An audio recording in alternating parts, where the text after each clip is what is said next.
Here lately, we've been looking at double aught buckshot. Let's look at some more. Here we have Hornady's Critical Defense double aught buckshot. This is a 2 3/4 inch 12 gauge load. It has 8 pellets of double aught in them, and they are moving at a screaming 1,600 feet per second according to the box. For buckshot, that is wicked fast. Truth is, a 1,600 foot per second pellet could go slam through a whitetail, most of them, except for maybe a big buck. This thing would be capable of, if it's really going 1,600 feet per second, of making an exit wound. But anyway, we want to see how they will perform.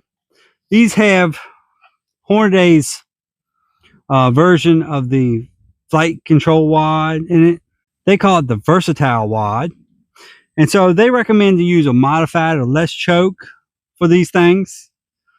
Modified or more open choke. So that's what we have in our Remington 870 today. We have a modified choke, the rim modified. The rim modified, I believe, are 715 chokes, but don't hold me to that. If it's not right, I will put a correction above me here. So let's take our Remington 870 with the 28-inch barrel and its modified rim choke. We're going to stay up here at 30 yards. We're going to shoot us a 12-inch bullseye target down there. We're going to shoot a 5-shot group with these Critical Defense. And we're going to see if these things will work in the whitetail woods, even though they're marketed as a defense load. So let's get set up and do some shooting. All right, so here's shot number 1 with the Critical Defense. Let's see what this screaming fast buckshot does to that target down there. See what it'll do to a whitetail.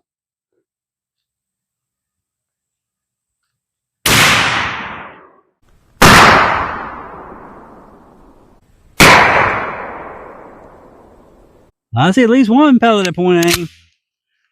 All right, we're going to sticker those and we're going to shoot some more.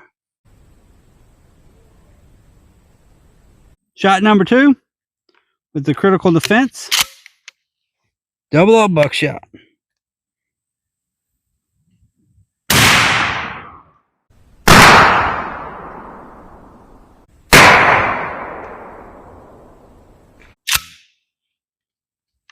Uh-oh.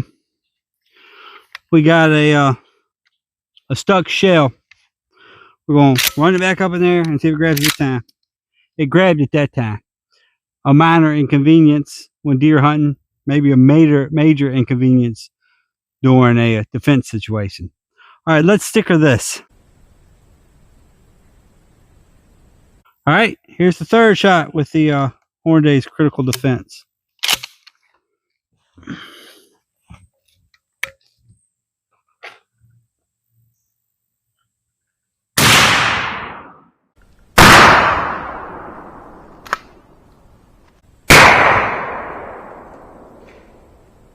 All right, we'll sticker that and we'll shoot some more.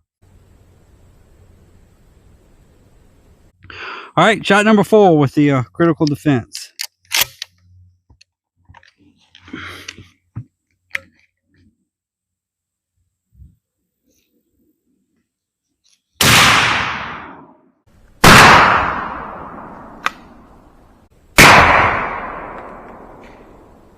It did it again. Now,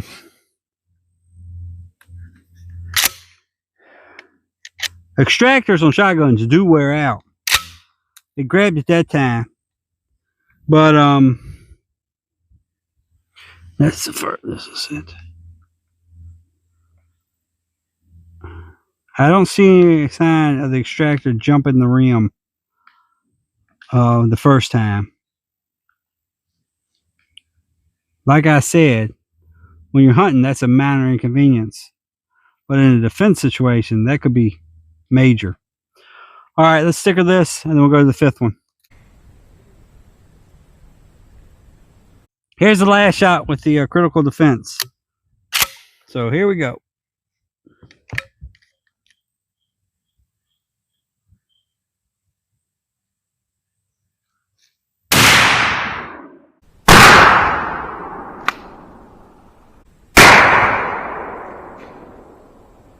It did it again.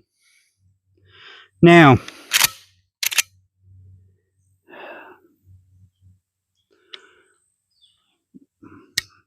there's absolutely nothing wrong with my extractor. And that's evident by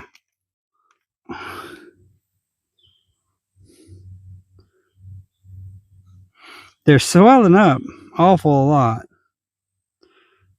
There's a lot of space between that plastic hull and that brass. This one came out fine. This is the first one that came out. And see, it didn't do that. It doesn't have the swelling like those last ones did. That last one did. That's something to think about.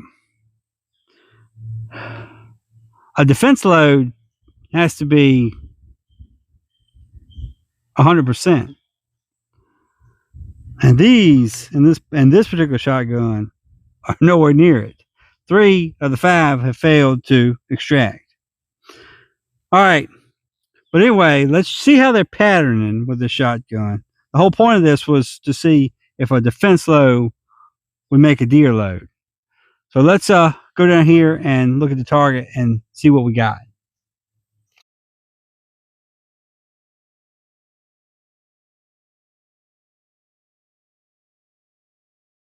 So here's the target that we shot with the Hornady Critical Defense. Now, if you remember, this is a 2 3/4 inch, 12 gauge load with 8 pellets of double aught moving at a whopping 1,600 feet per second. We get this ultra fast speed for buckshot because we only have 8 pellets as opposed to 9. So we sent a total of 40 double aughts down through here. We have 24 of them on the 12 by 12 target. That's 60%. That's pretty good. In the 12-inch ring, we have 55% of the total payload. In the 8-inch ring, we have right at 30%. 30% is a little weak for the 8-inch circle. I would like to have more like 40. But with 55% in the 12-inch ring, and you can see they're fairly, looking at the colors, they're fairly spread out. This actually is a pretty good load. I believe I saw the wad and hit the backboard close to the target almost every time. This thing was shooting pretty straight. We get this kind of load, and if we really are getting 1,600 feet per second, a deer at 30 yards, he just couldn't handle that. We would definitely go down there and pick up this deer. It's a good chance we could use these defense loads for deer hunting. If they would perform better, I didn't like the way they were extracting out of my shotgun. If I tinker with these a little more and figure out what's going on, I may well use some of these come hunting season. We'll just have to see. We got us a thunderstorm rolling in, so until next time, y'all stay safe in the deer woods, and God bless. All right, so here's shot number 1 with the critical defense, sorry. There is a critical duty, silly. There's a critical defense and a critical duty. There is some difference. Not the kind of duty you're talking about or thinking about. Quit that laughing. We got work to do. I swear. Y'all got bathroom minds, all of you.